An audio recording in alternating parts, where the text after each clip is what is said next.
All right, talking with Sean Birks, head coach for Audubon, a big win, a 72-0 over Exira EHK. And coach, you scoring from the second play from scrimmage and never look back. What can you say about your team after a night like this? Oh, really proud, really proud. I think that's the most complete game we've played.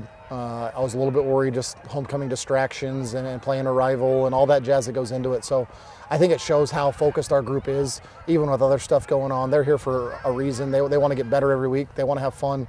And I just proud of the group. I thought that was the best game Isaac Sorensen's played. I feel like our D-line did such a good job keeping everything under wraps. Secondary, nothing explosive in the pass game. Offensively, we broke some big plays. We also moved the ball just down the field. We had less penalties than last week. And then the young dudes and some of the backups, just older dudes. Colin Hartle, a senior, getting a touchdown. Mason Steckler, a senior, making big plays. Trace Malloy, a senior, making plays. We've had a special teams play with, which are a lot of our backups in there, where we recovered the kick.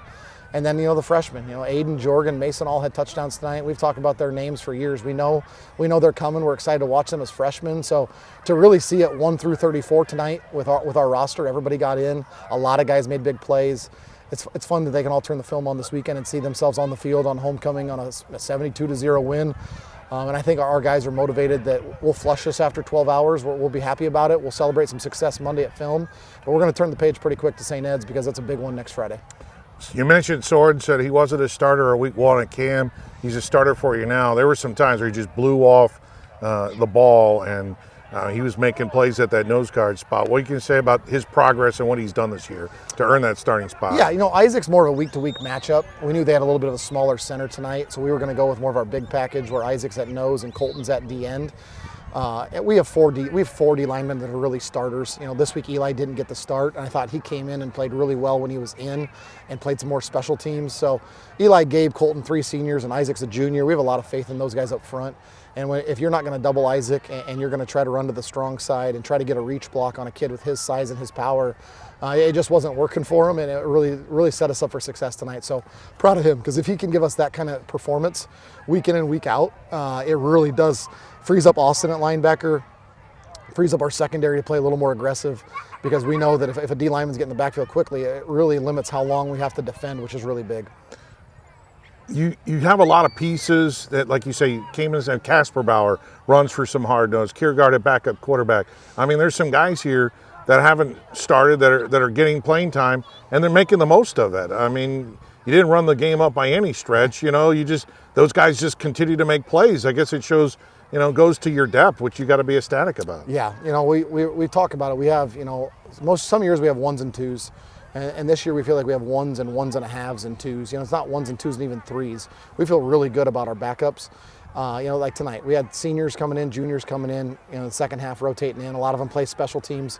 Mason, Trace, Austin. Go down the list, Brody Weber. There's some juniors that don't only play one way sometimes. We're able to get them on the field. And then obviously you see the freshmen, they're with the 3s. When Aiden's your 3rd string quarterback and Mason's your 3rd string running back, and Jorgen's a 3rd string receiver, and you're going to get to know those names over the course of the next couple of years in a lot of sports. We're excited about that nucleus of young guys, and I've told people I'm just as excited to watch these guys play on Mondays.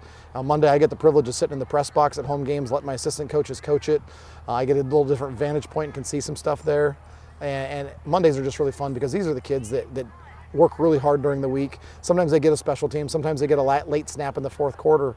But when they got some real playing time tonight, and they showed against kids their age and older that they can hold their own. And we really do trust our depth. That's a reason we have so many juniors and seniors playing, because we've got freshmen that we trust at the JV level to go play against sophomores and juniors and hold their own. So now what's your focus as you move on to district play? Yeah, St. Ed's, that's the full attention. I haven't watched the film yet. We've been weekend, just focusing on our opponent. Just based on what they did last year, they got a really good lineman. It's the 72 kid, Meyer, I believe is his last name. Just really good up front, really disruptive on the defensive side, and pulls really well offensively. I'm sure they're doing some more of that. Quarterback-wise, last year, quarterback graduated. He was an all-district kid. They threw it a lot last year. They mixed it up. They got banged up early in the year last year, including at our game. They had some key guys get knocked out of the game. And they got dinged up for the rest of the season. They were really banged up. So we knew they were a team to keep an eye on, and here they are after 3 weeks making a statement tonight with their victory over Baxter. We know they're going to be a tough matchup. They're always well coached. Coach Dillon does a great job up there. We know it's going to take hour 45 road trip, playing on turf.